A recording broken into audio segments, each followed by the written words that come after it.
여호와께서 너희에게 주신 것 같이 너희의 형제에게도 안식을 주시리니 그들도 요단 저쪽에서 너희 하나님 여호와께서 그들에게 주시는 땅을 받아 기업을 삼기에 이르거든 너희는 각기 내가 준 기업으로 돌아갈 것이니라. 거룩한 새벽의 기도자 여러분, 생명의 말씀의 힘으로도 매일의 믿음의 다름질이 하늘 기쁨으로 충만한 역사가 복되게 열려지기를 소망합니다. 오늘 우리가 읽어갈 하나님의 말씀은 신명기 3장 12절에서 29절까지의 말씀으로서 하나님께서 이스라엘 백성들에게 약속의 땅으로 인도하시는 그 역사 앞에 슬픈 40년의 방황,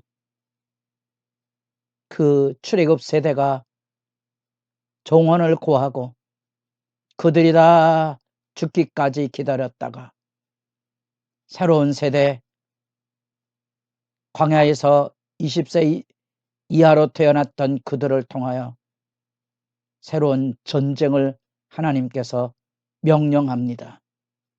그래서 모압 평지로 올라오는 에돔, 모압, 암몬으로 이어지는 구원의 전쟁을 일으킬 때 각자의 영역을 존중해주고 평화정책을 쌓지만 대항 세력으로서의 시온왕, 바산왕이 그들에게 하나님의 전쟁을 하게 하므로 하나님의 승리를 나눔으로 그 땅을 하나님이 주시는 기업의 땅으로 안식을 누림으로써 이제 약속의 땅에 들어갈 모의고사를 치르게 된 겁니다. 그리고 그 땅에 요단 동편에 분배받은 이들에게 하나님께서 주신 말씀도 너희가 기업으로 받은 이 땅의 안식 건너가서 나머지 지파들이 너희처럼 약속의 땅을 기업으로 받아 안식할 때까지 선봉에 싸울 것을 가르치는 내용입니다.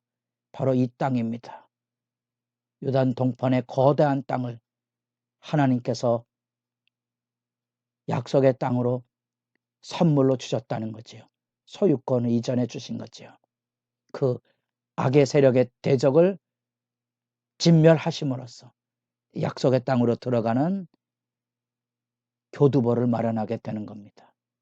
이 세 지파에게 길르앗, 이 바사랑 이 거대한 지역에 루벤, 갓, 므낫세 반지파에게 주어진 이 세 지파가 약속의 땅으로 건너가는 일에 선봉에 서서 기업을 얻었던 그 땅에 하나님의 은총을 약속의 땅에 들어가므로 모든 지파들이 다 그 땅에 하나님이 주신 안식 3장 20절에 너희의 형제에게도 안식을 주시리니 그 성전과 분배를 통하여 이제 하나님께서 주시는 약속의 땅에 들어갈 영광을 비춰주고 있습니다.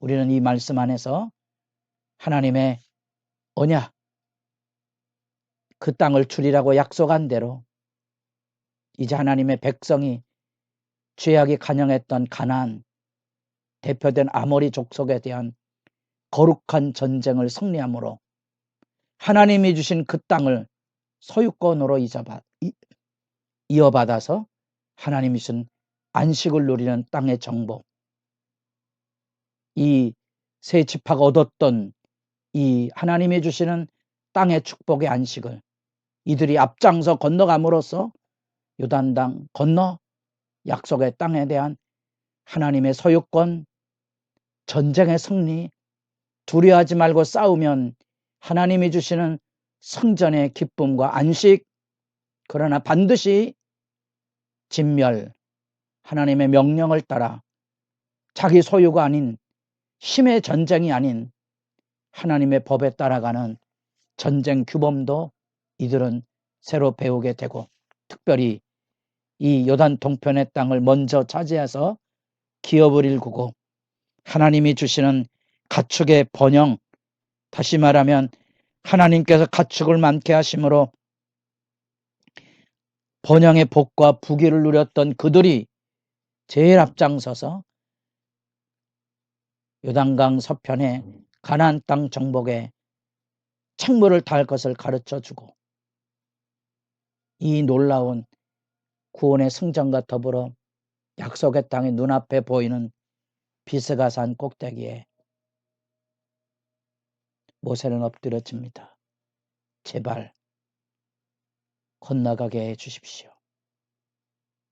하나님은 하나님의 진노를 분명히 확인시켜 줍니다. 세 번에 걸쳐서 나는 듣지 않고 다시는 그것을 재론하지 말라고 하나님의 뜻을 밝혀줍니다. 가슴이 먹먹해지는 순간입니다. 누구의 책임이냐?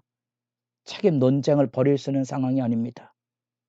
지금 신명기의 입장은 모세 유언 앞에는 모세 입장에서 너희 때문에 내가 그곳에 들어가지 못했다는 입장이지만 역사적인 민수기의 여정을 보면 모세도 그 책임을 면하지 못할 거고 또 어쩌면 하나님의 지도자가 하나님 백성을 끌고 약속의 땅에 인도해내지 못했다면 마땅히 그도 자기 백성과 함께 쓰러지는 것이 아름다운 것이 아닌가.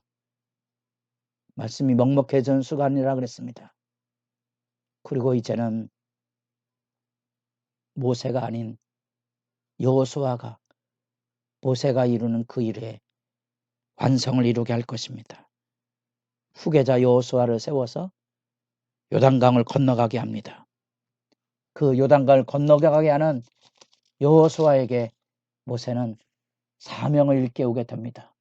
28절 너는 여호수아에게 명령하고 담대하게 하고 그를 강하게 하라. 그는 이 백성을 거느리고 건너가서 내가 볼 땅을 그들이 기업으로 얻게 하리라 하셨느니 이 모든 일은 모세도 아니요 여호수아도 아니고요 24절에 주께서 행하신 그 큰 일입니다. 주께서 행하신 그 큰 일을 하나님께서 친히 이루실 것인데 눈으로 분명히 역사의 증거를 확인시켜 줍니다. 21절에 너희 하나님 여호와께서 이 두 왕에게 행하신 모든 일을 내 눈으로 보았거니와 하나님의 행하신 주께서 행하신 그 크신 일 구원 역사를 눈으로 보았고 그 다음에 21절입니다. 내가 가는 모든 나라의 도 여호와께서 이와 같이 행하실 것 행하실 것도 미래인데도 보았다는 말 속에 포함하고 있습니다. 두 왕에게 행한 것을 보고 앞으로 이루어갈 전쟁의 사건 앞에 하나님의 크신 일이 이루어질 것을 보고 나아가고 그 안에 승리를 누릴 것을 일깨워주고 있습니다. 여러분의 눈은 뭘 바라보고 살아갑니까? 출애굽 세대의 비극은 안악 자손이 크다는 것만 보았지 그 땅을 선물로 주신 하나님의 위대함을 보지 못한 거지. 우리가 세상을 살아가며 무엇을 보느냐가 중요합니다. 살아계신 하나님을 바라보며 사는 삶, 여러분의 새벽이 하나님을 바라보며 사는 영광이 충만하기를 바랄 뿐입니다. 우리는 하나님의 말씀을 통하여 세계를 봅니다. 우리를 하나님의 자녀로 삼으시고 우리를 하나님의 종으로 부르시되 노예가 아닙니다. 종, 친구입니다. 친구. 생명을 내어주는 친구로 부른 거죠. 그 말이 뭡니까? 하나님이 나를 통하여 이 땅에 주님의 뜻을 이루어가는 거지요. 그래서 현대 유대인들이 자녀 교육의 지침으로 교육 이념으로 세운 티쿤 올람이라는 구호가 다른 게 아니라 바로 이 하나님과 더불어 동행하는, 세상을 아름답게 가꾸어 가는 일에 쓰임받자는 부름에 대한 이야기입니다.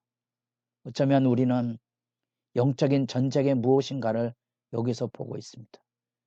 하나님의 말씀으로 싸워가면 이길 수 있는 이 길, 하나님이 공포를 내려서 대적을 다 물리치게 할 수 있을 텐데, 공포를 하나님의 백성이 가지고 안악자손이 크다고, 그 땅의 성이 견고하다고 두려워 떨고 들어가지 못했던 그 비극을 우리는 시온과 옥의 사건을 통하여 단번에 무찌르는 하나님의 승리를 바라보며 슬픈 이 영적인 전쟁의 비극을 만나보고, 약속의 땅에 들어가서 여호수아 2장에 보면 라합이 이스라엘 백성이 광야에서 가나안으로 밀려온다는 이야기를 듣고 간담이 녹았더라 벌벌 떨고 있는 하나님의 공포가 있음에도 불구하고 점령하지 못했던 비참함에 우리 탄식이 쏟아집니다.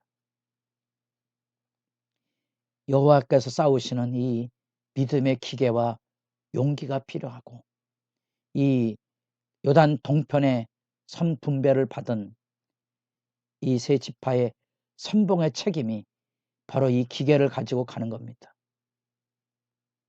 요단 너머의 길 앞에 영광을 지켜보며 비스가 산에서 모세는 진노를 짊어져야 했고, 그 사명은 이제 새로운 지도자에게 넘겨집니다. 가슴이 먹먹한 삶의 자리라 그랬습니다. 여러분도 여러분의 자리에 충성하시고 여러분이 해야 될 일을 잃어버리는 부끄러움이 없도록 서로를 세워서 충성된 종으로 승리하는 영광의 한 해가 열려지기를 바랍니다.